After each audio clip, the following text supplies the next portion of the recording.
Welcome to Discovering. Tonight we're on an overnight adventure to the Oren Krum Shelter on the North Country Trail. After it burned down in '07, we thought we might put it in a different spot, but this turned out to be the best spot on the river, and so we built it in the same spot. And we tag along with some North Country Trail volunteers.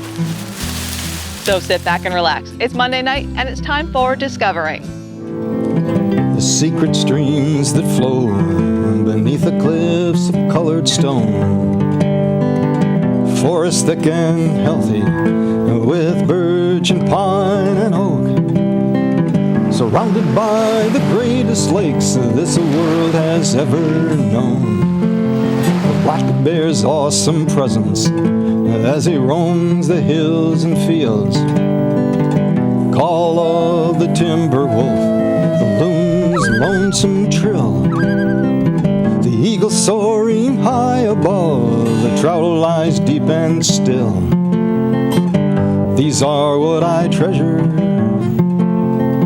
the only way I measure feelings that I have for this fine land. There is so much to discover when you're a long-time lover of northern Michigan.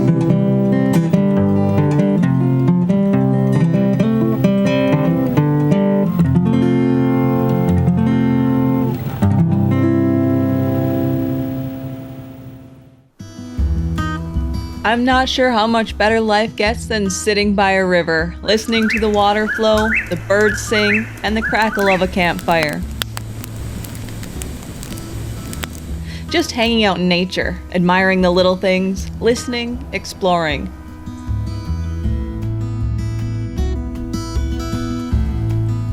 Here in the UP, you can go on a long-distance hike or just a short trek to get to a place like this. This place is just a couple short miles down the North Country Trail. It's called the Oren Krum Shelter and it's located on the Sturgeon River just north of M28 near Covington. My expedition partner today is my dad. He's retired, so I can haul him around on adventures with me.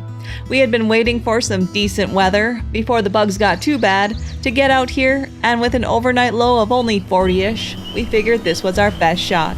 Well, we didn't beat the bug hatch, but nothing a little Youper perfume can't take care of. Now, how much stuff does two people need for one night?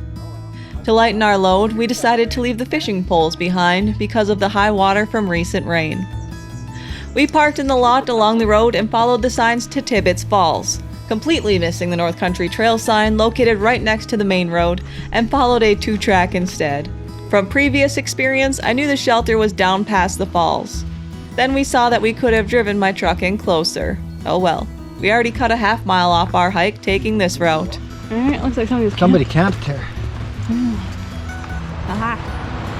So. Oh, see, that looks wet. We took the better way. Yeah.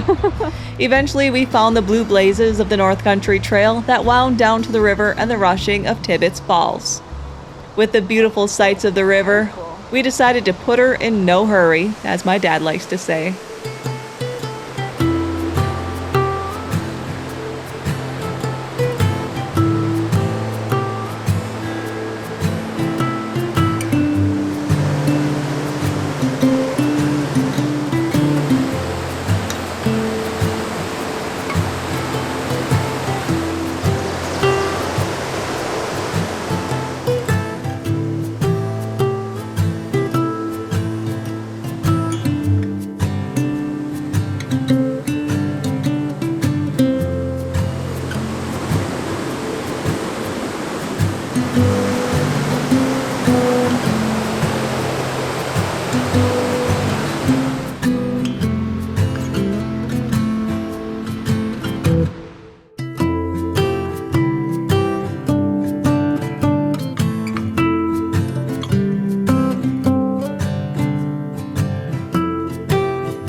We got down trail where the river widened and slowed.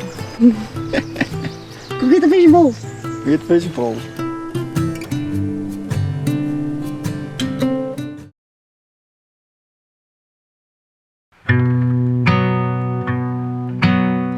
learned about the Oren Krum Shelter a few years ago when I did a snowshoe hike to it with the North Country Trail hiking group, and have wanted to stay out here and do a story on it since.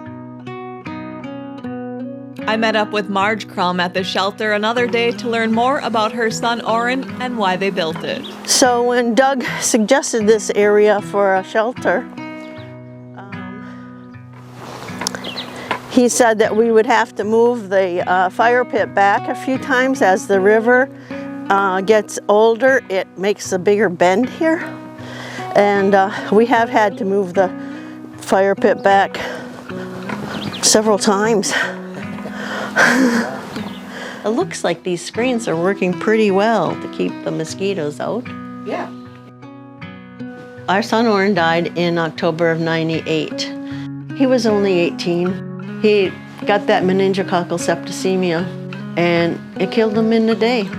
Friends and people gave us money, and so Ray, my husband, wanted to make sure that we used that money on things that were important to Oren. And the North Country Trail was one of them.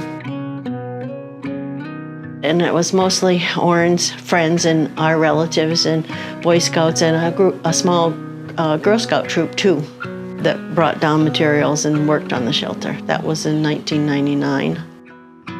After it burned down in '07, we thought we might put it in a different spot, but this turned out to be the best spot on the river, and so we built it in the same spot. Doug Welker, our first president of our Peter Wolf chapter, had this dream about having 10 shelters along our Peter Wolf chapter 125 miles. So he had this place already picked out, and he brought Ray, my husband, and I back here, and we camped overnight, and he showed us where he wanted to have the shelter built. And so this was his plan. The chapter does have 3 shelters. This one, the first one that was built over by Old Victoria. And then there's another memorial shelter up past Herman, where it's called the Manger Lynch Shelter, where people had heard about our shelter and their son died, and they built that shelter up there in memory of their son. In 2007, the shelter burned to the ground during the Barriga Bump Fire on the Barriga Plains that burned over 1,300 acres. The fire started during a controlled burn the U.S. Forest Service was conducting when high winds and dry air bumped the fire past the Forest Service's control lines. You can still see the scars and charred tree trunks along the trail and by the shelter. From what I was told, it was a scheduled event, and so they went ahead and did it, even though it really wasn't good conditions for burning. And this shelter was the only structure that I know of that actually burnt. The privy didn't burn, but the fire came down, went to the river. There's places where you can see it jumped the river and went to the other side. It was devastating for us that the shelter went down, but it was important that we built it again. Again, we had help from some of the same people, some different people. Steve Wara from Lance helped a lot. He's the one that built the bunks and the door and the shelves here. And the DNR let us use a four-wheeler that we brought some of the materials down with. And they also let us use a generator so we could use some power tools on the second one. One of the things that we felt bad about was losing the journals from the first shelter. That's why we bought this fireproof box for the journals this time, so that I think it's nice for people to be able to come back and look in the journal, see when they were here last time, and kids draw pictures in there. It's just kind of nice. When I come back by myself, that's when I spend the most time reading the journal. A lot of local people use this trail and this shelter. This shelter and location are a beautiful tribute and a peaceful spot to come out and remember your loved ones. Not only for us, but for everybody, for people to contemplate their time with Oren or their time with their own kids. There's a Native American saying, and I'm not sure where it came from, but they talk about life as being like a river. And there's parts of the river that are smooth and gentle and quiet. And then there's parts of the river that they go over the waterfalls and they're making all this noise and activity and destruction sometimes. That's the way life is.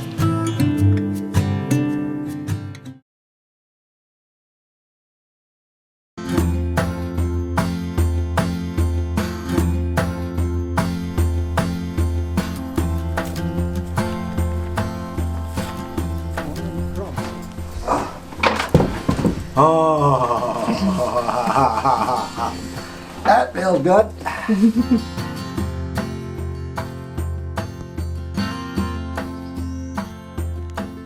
After a break at the shelter, we decided to go back for those fishing poles. It was still early enough in the day, and part of our mission was Brookies for dinner. The hike back to the truck was easier and faster without our packs. Got the fishing poles. And we fished our way back to the shelter.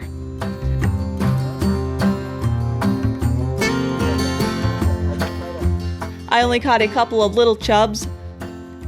Dad had a brookie on the line, but waited for me to run over with the camera, and it sadly got off. Probably about 9 inch. Oh, yeah, I don't know. Yeah. It was a warm, sunny afternoon, and I even got my first sunburn of the year. Back at the shelter, we made some firewood. While I pretended to help for the camera, and some of the firewood was already cut for us. The beavers have been busy landscaping around the shelter. We did see the clear-cutting culprit a few times swimming in the river. He, or she, wasn't too happy about us being there either and slapped its tail in the water a few times to let us know.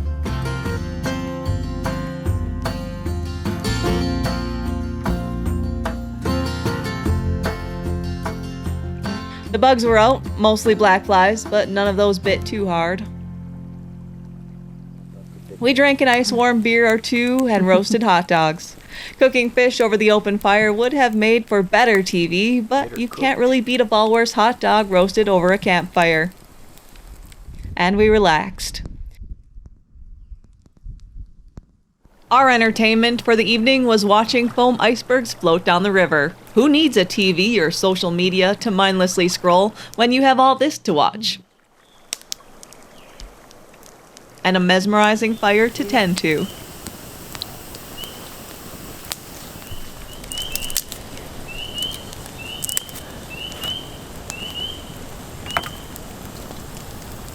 As the sky grew darker, a whippoorwill started singing just across the river. It's been many years since I've heard one, and never so close. The male whippoorwill chants its name on summer nights to attract a mate. They forage at night and sleep during the day.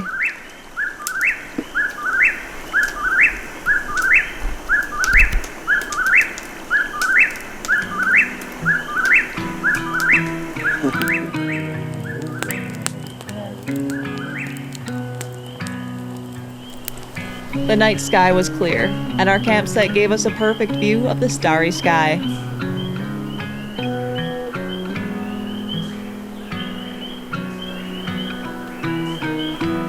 We even caught a glimpse of the northern lights after midnight.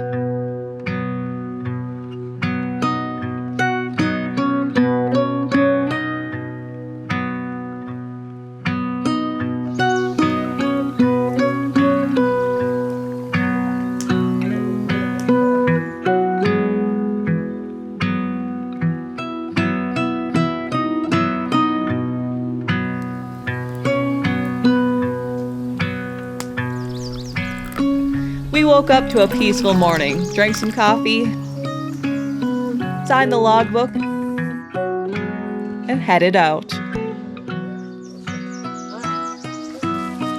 We're off. Yeah, we'll have a good time again. I forgot to mention earlier how great of shape the trail is in. The fallen trees were moved or cut, the bridges all in mint condition, and the trail well marked. This is no accident. A volunteer crew was in here a week earlier to maintain the trail. More on trail maintenance when we return.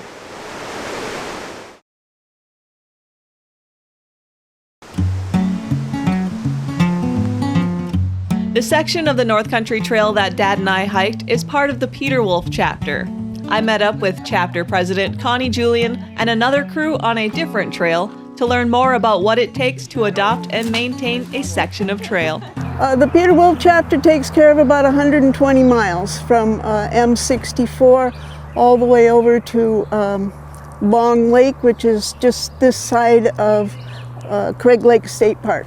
They're going to be doing the first spring maintenance. We try to get all of our maintenance done across the whole 120 miles by Memorial Day each year, because we have a lot of hikers that like to go out early in the spring, and so that's what they'll be doing today. We're out here today doing maintenance on our section of the North Country Trail. Trail is relatively new. It just was cut a few years ago and it was available. It's close to Houghton and it's just a beautiful spot. So when it became available, we jumped on it. I have our friends Scott and Betty McGinnis and my husband Bob Richards and our friend Sue Peterson. The responsibilities are just to come out. They ask you to try and come out 3 times a year, in the spring, in the fall, and then 1 time in the summer, and just clear brush, trees. It's like adopt a highway, you know, except prettier and less cars. So it's very easy and the commitment is not great.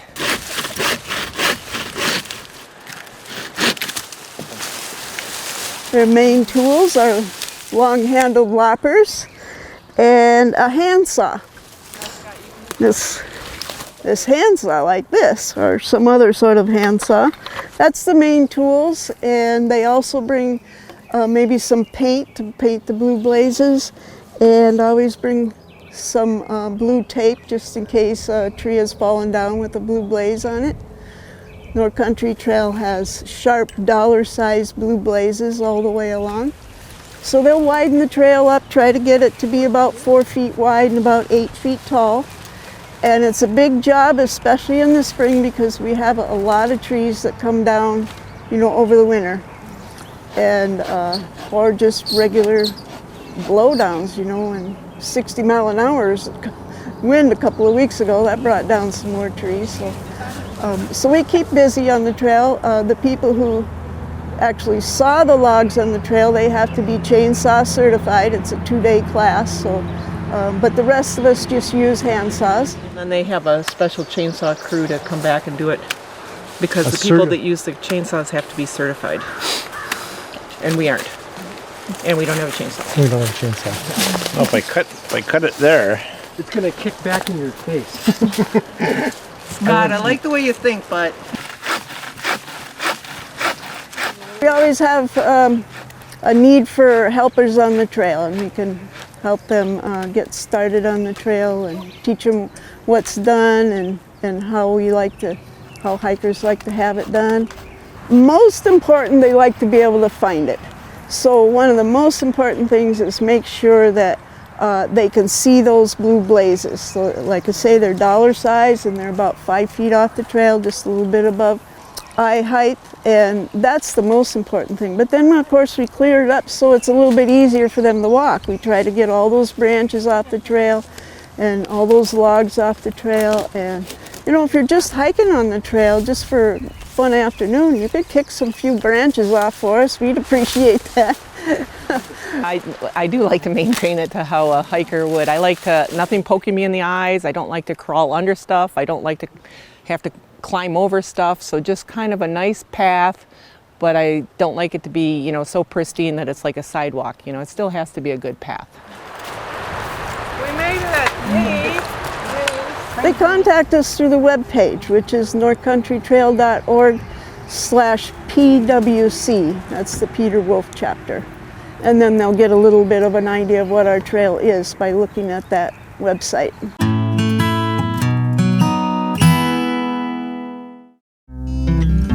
Well, that's it for this week. Be sure to check out 906outdoors.com, where you'll find the 906 Fishing Report, TV6 weather, shopping, and more. Thanks for watching, and I hope to see you next week, right here on Upper Michigan's very own Discovering.